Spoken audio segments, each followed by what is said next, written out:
인류의 정신 문명은 두 차례에 걸쳐 혁신적인 발달을 이루게 됩니다. 샤머니즘으로 팽배했던 고대 사회에 신이 등장하면서 종교로 거듭날 때가 그 첫 번째입니다. 그런데 고대에 자연 발생적으로 생겨난 종교들은 대체로 원시적 성향이 강했습니다.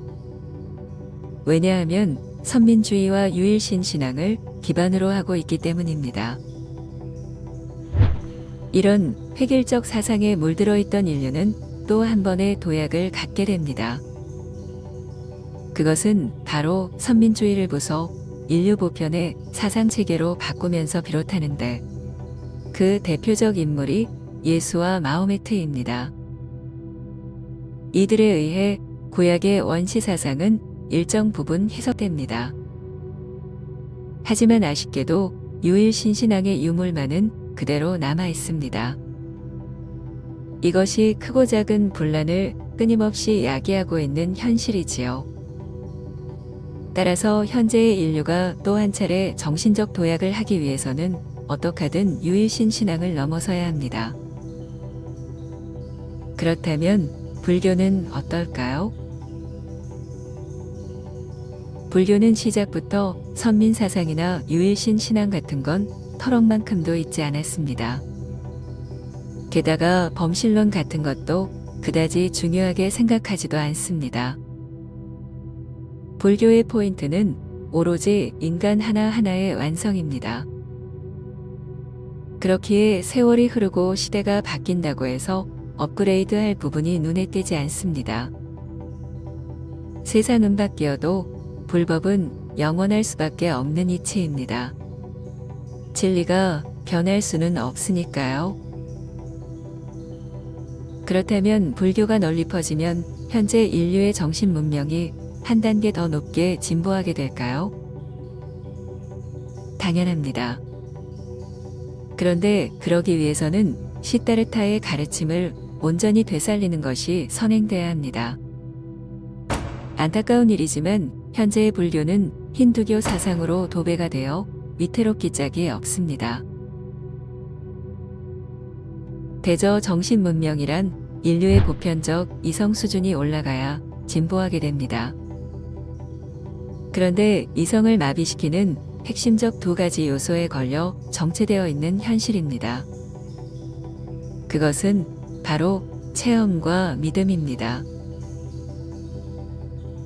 형이상적 진리를 탐구할 때 체험과 믿음만큼 위험한 독소는 없습니다. 그래서 체험하면 안다와 믿으면 안다는 상통합니다. 이 말을 따르면 이성은 더 이상 활동할 공간이 없어집니다.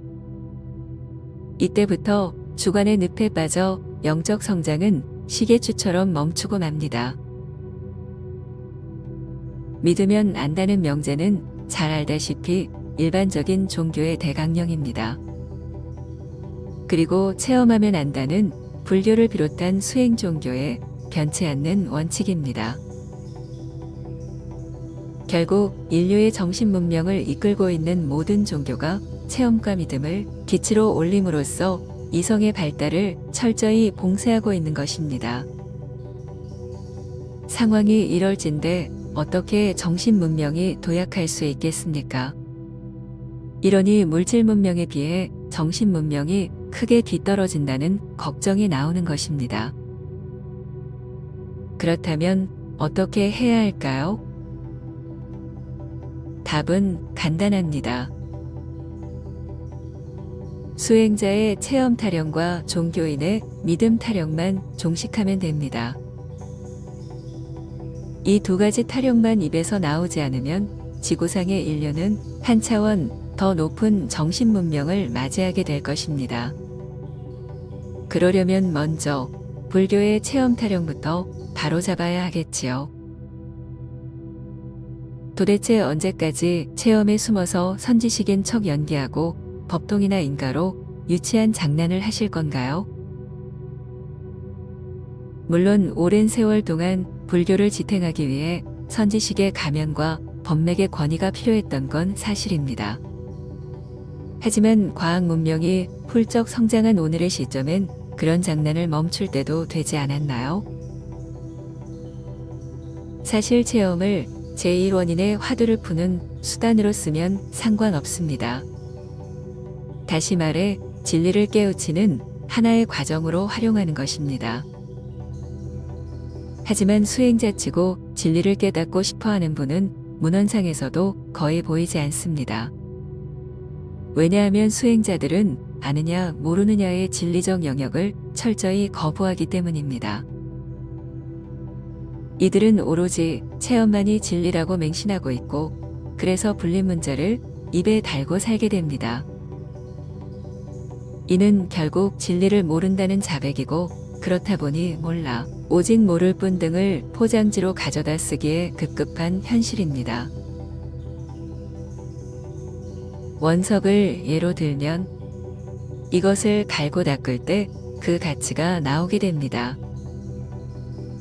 우리들의 생각도 원석과 같습니다.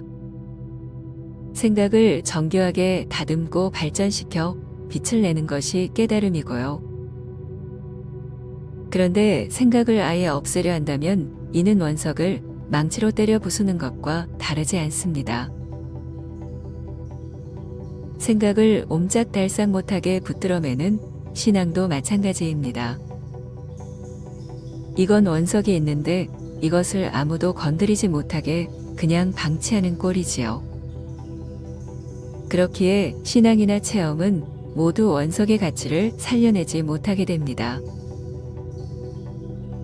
생각은 원석처럼 갈고 닦아야 그 빛을 발하게 됩니다.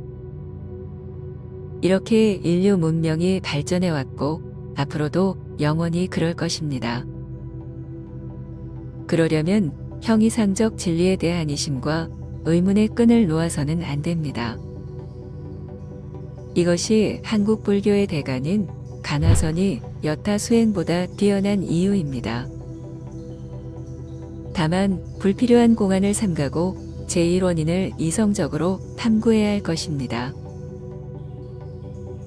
요컨대 수행자들의 체험 타령과 종교인들의 신앙 타령만 버린다면 인류의 정신 문명은 한 단계 더 성숙하게 될 것입니다.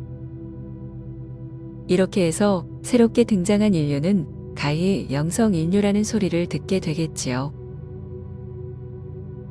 다니엘 소피아는 불교가 그런 신인류를 이끄는 지남차가 되기를 간절히 소망해 봅니다.